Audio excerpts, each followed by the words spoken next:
фарзанди маъюб дорам. Дар инҷо фақат ҳозир маъруза дар бораи маъюбон кам нестанд, аз дигарон баробар ҳуқуқ ҳастанд.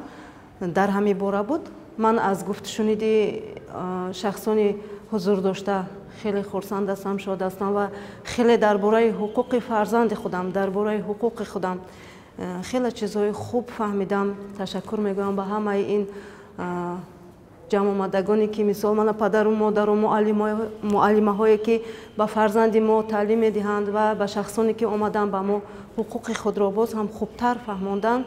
ба ҳамаи инҳо ташаккур мегӯям. Дар байни кӯдакҳои ки ками носолим ҳастанд, дар байни онҳо худро боз ҳам маъюбтар ҳис мекунад. вақте ки бо кӯдакҳои солим дарс мехонад, худро фикр мекунам хеле солимтар ҳис мекунад.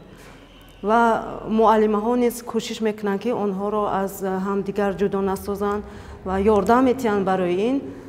ташаккур ба онҳо ки фарзанди ман аз рӯзе ки ба ин мактаб омад, рости гап фарзанди ман 2 соли аввал ба дигар мактаб, ба дигар муассиса мерафт меомад, нороҳат меомад.